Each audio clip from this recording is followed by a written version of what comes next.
everyone! Welcome to Lantec Kusina. So, ayan guys. Ngayon ay magluluto tayo ng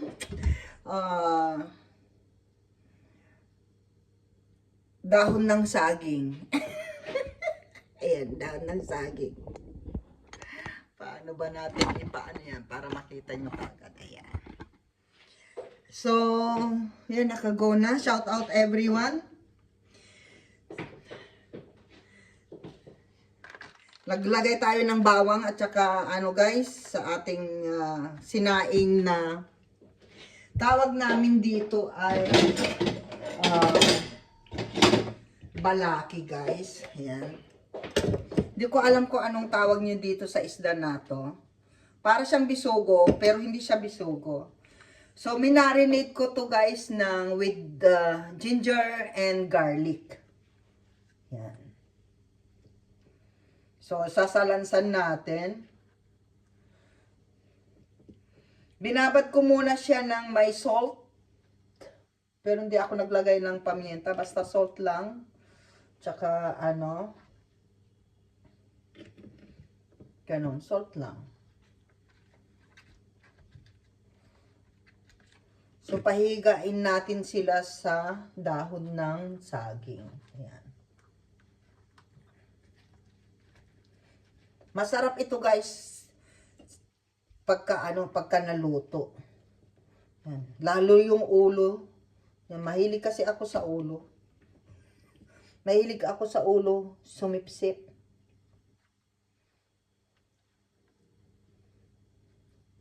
Yan. So sasalansan lang natin. So kaway-kaway dyan yung mga mahilig sumipsip ng ulo. So, dahil minarinate ko siya ng salt and pepper at saka garlic. At saka ano ito? Garlic. Bali, pinatad ko siya ng maliliit. So, dahil mayroon pang natira, lalagay na natin lahat-lahat. Ito lang po yung ilalagay natin. And syempre, mayroon pa palang kulang dito. So, shout out sa buong Team Lantec, sa ating mga bisita gabi-gabi, shout out.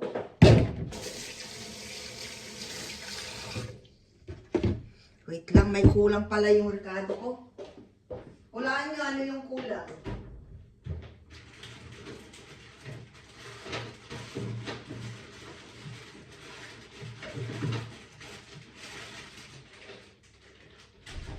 Hulaan nyo guys kung ano yung kulang dyan. May kulang yung ating recipe pero whatever, di pa naman bake. At yun yung magiging pinakasabaw niya.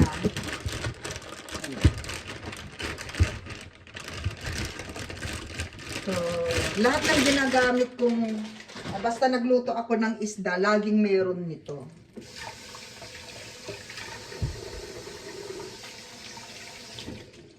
At yun yung pinakasabaw niya. Yan. Hulaan nyo na guys kung ano yung kulang.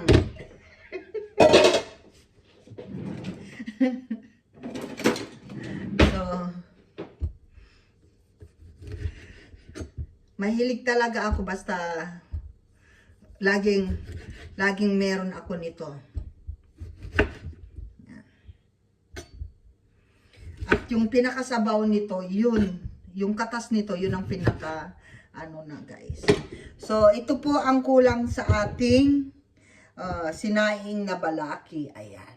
Ewan ko kung ano pa yung tawag dito kasi road moil. Ewan ko ano yung moil. Ayan. So, ang ating Ricardo lang ay hindi masyadong magastos, luya lang, bawang, tsaka kamatis. Pero kung gusto niyo maglagay ng sibuyas, maglagay kayo ng sibuyas. Wala na kasi akong sibuyas nalimutan ko. Nalimutan kong bumili. So, ayan guys, mas maraming kamatis, mas masarap. Kasi pagka natuyo, naku, ang sarap guys. Yung katas ng kamatis, dagdagan ko pa yung kamatis.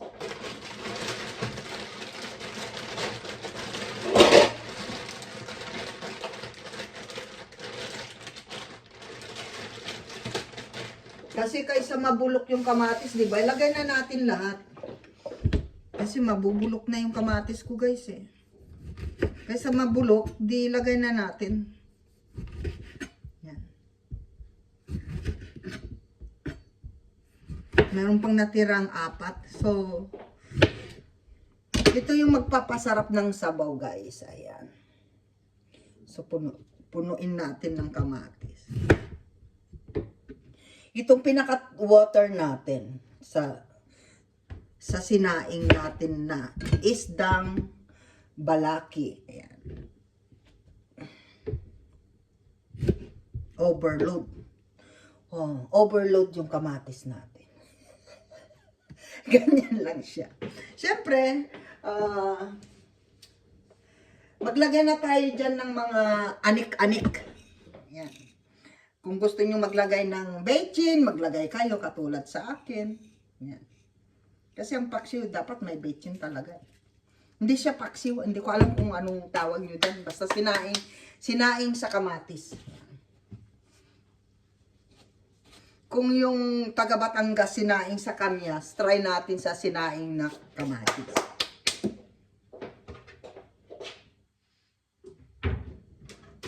At saka patis. Yan.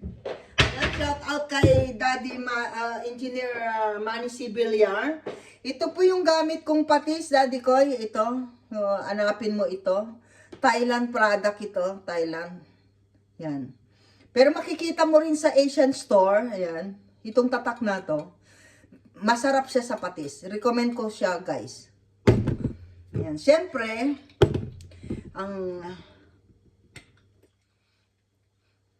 sa mga sinigang, ayan, masarap, sausawan, masarap, guys.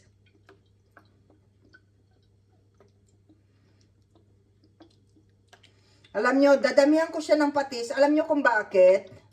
Kung magsasaing kayo ng isda at may dahon ng saging, sisip-sipin yung, parang sinisip-sip yung yung alat. Hindi ko alam kung bakit. Yan, dagdagan ko pa, baka kasi yan. Kasi maraming kamatis eh. Yan. And then, ito rin yung gamit kong, panigang. Ayan. Ba't natahimik si Self doon? Self, shout out. So, ayan. Yan lang siya. Pinakasabaw na niya yung kamatis. Mag-water yan. So, yan. Sarap. Naamoy ko na yung amoy na. Grabe. Parang parang nagutom tuloy ako.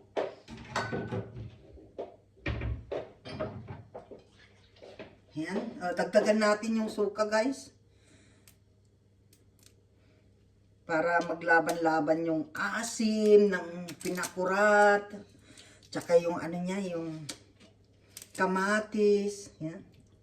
Dagan natin. Yan. Para maging anemic na yung isda natin. Yan. Gusto nyo magdagdag ng konting, parang gusto kong maglagay ng konting oil. Ano sa palagay nyo?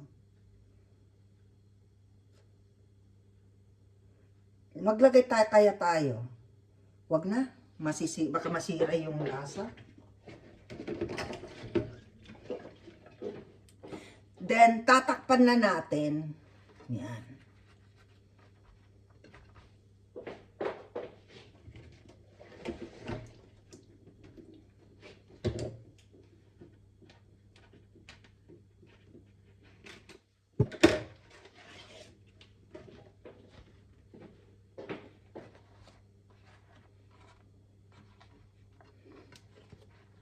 Alam nyo, ang mahal-mahal ng dahon ng saging.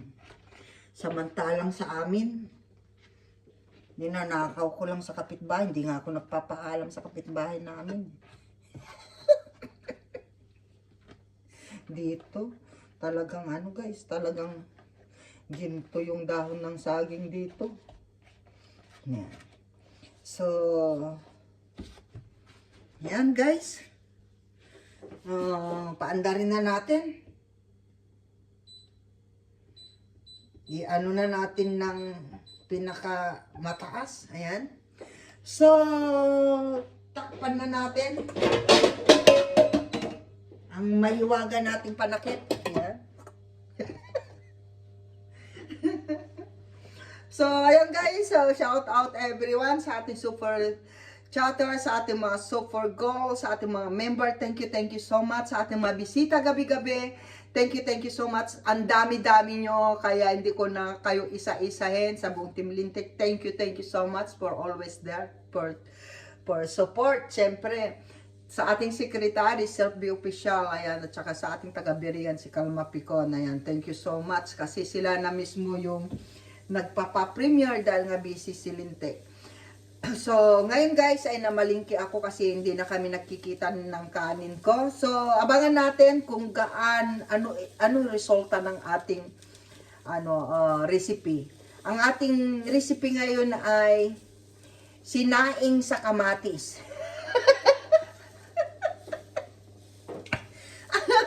Sinaing sa kamatis guys. Ayan na. Yan ang title natin. Kung ano guys, hindi ko alam kung anong luto to. So, just leave some comment kung anong luto ito. Kung ito ba'y niluluto nyo at anong tawag nyo sa luto na yan. Okay, bye. See you later. And check natin guys. For how many years, hours. So, tignan natin. Kasi gusto ko yung sabaw niya guys. Sayang naman kasi pagka natuyuan siya. Okay lang yung dilis na matuyo. Ayun, ang dami niyang sabaw. Wow! Wow! Oh! Kita nyo guys, yung sabaw niya, yan yung masarap. Ayan. Tikman natin. Yan, lutong-luto na yung tomatoes niya guys. Tikman natin. Pero ang dami niyang Wow eh. Masarap. Grabe.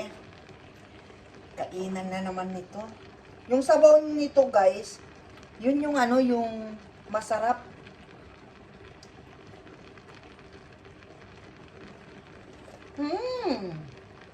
Wow.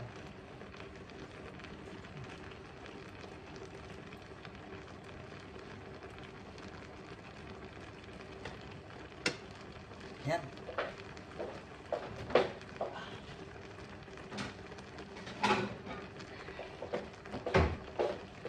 So, i-try na natin kainin yan. Kahit hindi pa siya luto, guys. Pero, medyo natin kasi medyo madami yung sabaw niya eh. Baka maging sinigang naman yan. So,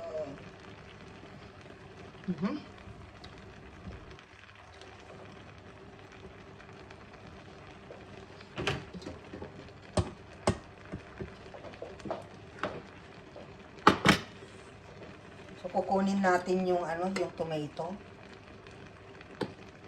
Masarap yung kamatis na niyan, guys. Wow.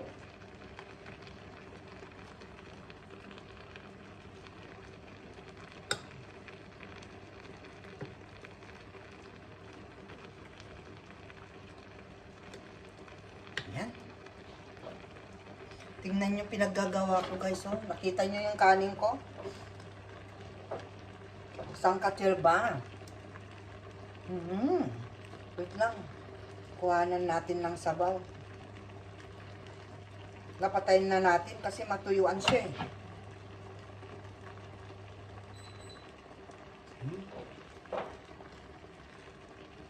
Wala nang sabaw. Masarap yung sabaw nito. Ang kaway-kaway guys, kung anong tawag nyo dito sa isda na to.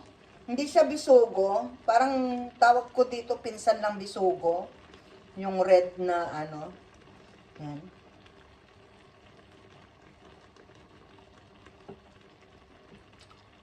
Ay, natanggal na yung ulo guys. Pero natatanggal talaga ulo nito. Yan. May malaki kanina eh. Nasaan na kaya yung malaki? Gusto ko yung malaki eh.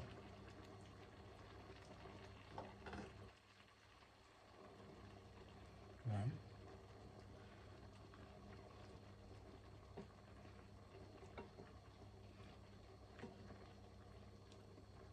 Tatanggal talaga yung ulo nito, guys.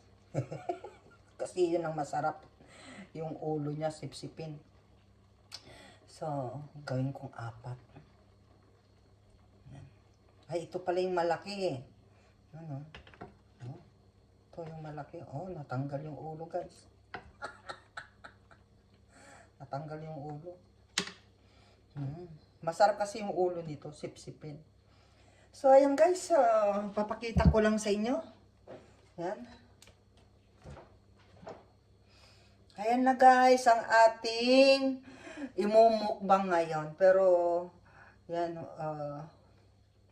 kaway-kaway ko ano yung tawag nyo sa isda na yan. Pinsan ng bisugo, pero hindi siya bisugo. Yan. Masarap siya sa paksiw o sinaing na, balaki tawag namin dito. Pero pag sariwa ito, yung mga taga-iba, nilalagyan nila ng sabaw. Parang bisugo. Pero ito kasi, medyo hindi na pwede. So, ayan guys, kung nagustuhan nyo yung ating sinaing na balaki na may kamatis. Ayan. Sinaing na kamatis na isda. Ewan ko. Basta masarap siya. Ayan. Shout out everyone and thank you so much. See you next recipe. Mwah!